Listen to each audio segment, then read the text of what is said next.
Bom, foi proposto o tema de escalonamento por alternância circular, Alder-Rombly, e para falar um pouco sobre esse tema, eu preciso antes falar um pouco sobre alguns conceitos, como escalonamento. O que é o escalonamento? Escalonamento nada mais é que técnicas para assim poder melhor utilizar a CPU. E a sua política pode se dividir em duas classes, que é entre as que usam preempressão e as que não usam. E o que seria a preempressão? A preempressão é a capacidade do sistema operacional de interromper o processo e substituí-lo por outro. Dentro desses dois conceitos nasce o que é o escalonamento circular, que consiste em repartir em tempos iguais para processos que já estão prontos para execução, onde eles vão entrar em uma fila, vão ser alocados a esse tempo fixo que se denomina quantum. O Alder-Rombly é o escalonamento preemptivo mais simples e fácil de ser implementado, além de também ser livre de inanição, ou starvation. O que seria a inanição? A inanição são processos que nunca serão executados por possuírem a prioridade inferior a outro processo.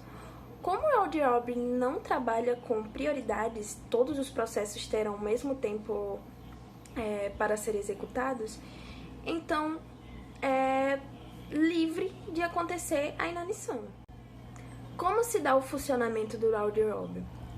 Todos os processos eles entram em uma fila, é determinado um tempo pelo quantum, independente do tempo que o processo possa levar para ser executado por completo, ele deverá ser executado até onde for o valor limite do quantum.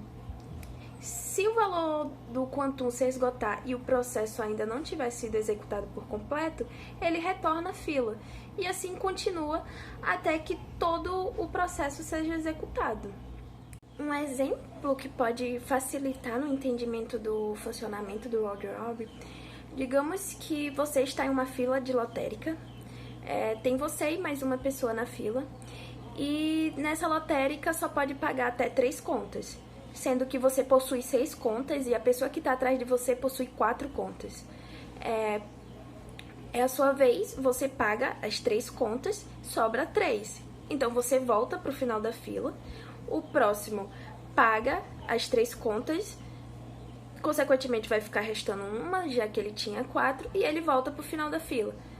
Você volta, atendido novamente, paga as 3 contas restantes e vai embora, pois já foi paga todas as contas, todas as tarefas foram executadas. O próximo, que restava uma conta, ele paga o que restou e vai embora porque foi executado todas as tarefas. E é mais ou menos assim o funcionamento do Alder-Rombly. No fluxograma pode-se observar, na parte da criação, onde serão criados processos. Ele entra na fila de processos, receberá o quantum, que é o tempo igual para todos, será executado após o tempo do quantum se esgotar. Se não for finalizado todo o processo, ele retorna à fila com o que resta para ser executado para ele. E assim continua com cada um até que todos sejam processados. Vamos falar agora sobre a performance de comparação do Alder-Rombly com os demais algoritmos. No Alder-Rombly não existe prioridade de processo, todos os processos são tratados por igual em questão de tempo, e isso diferencia do shortest job first e do first in, first out, dado que no SJF os menores processos têm maior prioridade, e no F e FO os processos seguem uma fila onde rodam até terminar, independente da unidade de tempo, ou seja, se o meu primeiro processo tem 10 milissegundos de duração e o meu segundo tem 5 milissegundos de duração, no FFO, o primeiro processo que entrou em execução, ele deve terminar para depois o segundo processo começar. Já no SJF, ele prioriza o menor processo. Todavia, mesmo ele priorizando o menor processo, se o segundo menor processo estiver sendo executado e aparecer um terceiro processo menor ainda, ele não irá interromper aquele processo maior para executar o menor. Nesse caso, ele não vai priorizar. Por isso que ele não possui a preempção, né? Que é um outro fator que no Round Robin existe e que não é presente no FFO e nem no SJF, né? Uma vez que, por exemplo, no FFO, como ele prioriza a ordem de chegada de processos, ele vai executar independente do tempo do processo. Mesmo que o processo seja muito grande, ele não vai priorizar os menores processos ou ele vai interromper aquele processo para iniciar um novo processo.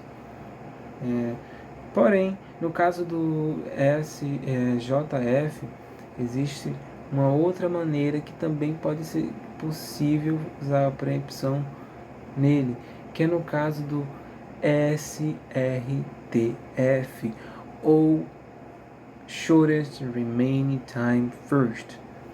Nesse caso, ele vai usar o mecanismo de preempção, né? Nesse caso é um SJF com preempção, que ao aparecer um segundo processo, nesse caso seria o segundo maior processo, ele vai executar após o primeiro menor processo. Mas caso apareça um menor ainda em relação ao segundo menor processo, ele vai interromper o segundo menor processo para executar aquele processo que acabou de chegar por ser menor. Agora eu vou falar sobre as vantagens e desvantagens do algoritmo Round Robin. Nas vantagens nós temos que cada processo é servido pela CPU por um quanto de tempo fixo, né? Portanto, todos os processos recebem a mesma prioridade. Ele é um algoritmo bastante adequado para sistemas multiusuários de tempo compartilhado, né? E a inanição não ocorre porque para cada ciclo Round Robin, cada processo recebe um tempo fixo para execução. Nenhum processo é deixado para trás. Nas desvantagens, nós temos que a taxa de transferência em Round Robin depende muito da escolha da duração do quanto de tempo. Se um quanto de tempo for maior do que o necessário, ele tende a exibir o mesmo comportamento do first in, first out, ou seja, ele vai criar uma fileira e vai conseguir terminar todos os processos que estiverem entrando em execução.